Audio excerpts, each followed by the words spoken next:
أعوذ بالله من الشيطان الرجيم بسم الله الرحمن الرحيم ذلكم وأن الله موهن كيد الكافرين سورة الأنفال 18 نمبر آیت ذلكم دغه فتح ستاسو چې و بدر کې چې الله تعالی تاسو ته کوم فتح درکړي او دغه فتح سبب څه شی نو وان الله موهن كيد الكافرين یو سبب دا ده چې یقینا الله تعالی کمزوري کوونکی د چل د کافرانو لره نو الله تعالی د کافرانو چل او د هغه تدبیرونه ناکام کول نو بدغه وجماني مؤمنانو ته په ورکړه د مؤمنانو په لاس باندې ناکام شو بدی په لفظي ترجمه کې د مفسرین معمولی منتقد بحث شته یو دا چې ذالکم نمخ کی الغرض کې پټ بیا برس شي چې الغرض ذالکم حاصل وېدا شو چې دغه ساسو پاتہ شو دغه بدر پاتہ ساسو فتح ده وان الله یقین الله تعالی ان الله نمخ اعلموا ټکی وي پټ بیا برس شي چې تاسو پوه شئ چې یقین الله تعالی موهینو کمزوري کوون کې د کید الکافرین چل د کافرانو لره اولنی معنی چې ما کومه تاسو ته د معرفت القرآن نقل کړی دی او هغه دغه د ذالکم دغه فتح تاسو چې وا بدر کې د بدی وجبان دی واچ یقین الله تعالی کمزوري کوون کې د چل د کافرانو لره نو ان الله موهن کید الکافرین دا به سبب شي د فتح لپاره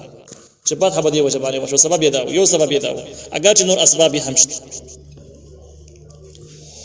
ان تستفتحوا فقد جاءكم الفتح که تاسو فیصله کول غواړئ نو یقینا راغلی تاسو ته پیسره د الله تعالی طرفه د دې آیت مخاطبین چې کوم دینو دا کفار او قریش او په دې کې وخاصه واقعي ته هم اشاره ده واقعي د سیده چې کله بدر ته کافرانو روانېدل ابو جهل چې دغه قافلې سردارو نو د لاړ خانقابې ته خانقابې غلاف یې ونیو داغه کومه پرده چې دا تور پرداغه ونیولا او د الله تعالی نه سوالونه شروع کړ تفسیر مظهری د هغه الفاظ نقل کړی دي ابو جهل د سوالونه کول چې الله پاکه بده دوانو ډلو کې چې کوم ډله په زیات هدایت باندې نو هغه له فتح ورک او بده دوانو ډلو کې چې کوم زیات شریف او عزتمن ډله هغه له فتح ورک او بده دوانو ډلو کې چې کوم ډله ستا په نظمانه بهتري نو بس هغه له فتح غلبه ورک چې زمونږ د حق او د باطل پته ولګي چې څوک په حق او څوک باطل باندې دا ابو جهل خیال دا و چې موږ په حق باندې او دا فیصله به زموږ باره کې وشي او موږ له الله پته راکې د دعا به قبول شي الفاظ یې خې استعمال کړي او الله تعالی قبول کړي نو اثر کې دا چونکې دی خو نه حق باندې نو دا د په حق خیریش ولې او د مسلمانانو په حق مستقیل دعا شو دی ودا خبره کوله بیا چې کبرز کا من خودسي دعا غوښتل چې الله پاک حق لغلبه ورکړي حاصل دا شو چې حق غالب کړي مطلب شو نو موږ د خانقاه کې دنه د حق د غلبې د پاره سوال کړی دی نو چې چم غلبه وکړ نه ابا په حق باندې او غالب خیال دا و چې موږ غالب کیږو موږ سم ډیر غالب کیږو نو بده ځګن کې په بدر کې بیا کافران مغلوب شو مسلمانان غالب شو الله تعالی د کافران مخاطب کړ چې ان تستفتحوا فقد جاءكم الفتح کتاسو طلب د فیصله کوي چې الله تعالی فیصله وکي د حق او باطل فیصله به الله وکي چې کوم په حق باندې غالب کیږي نو فقط جاءكم الفتح یقینا تاسو ته فیصله راغله فتح به معنی د فیصله سره بس فیصله وشو حق غالب شو اوس د حق سره ودرېږي وین تنتهو کتاسو منی شوي د خپل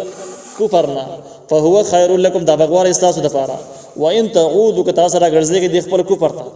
پر کفر باندې کله کېږي نوې جنگونو د پاره بیا منسوبې جوړوي الله وی نعود من به حمرا وګرځي د مسلمانانو امداد بیا تاسو به دوباره بیا خراب شي ولن تغني عنكم فئتكم حس کله په کار رانه تاسو نه فئتكم دارستاس شيئا د حس شي ولو کثرت اگر چې ډېرم زیات شي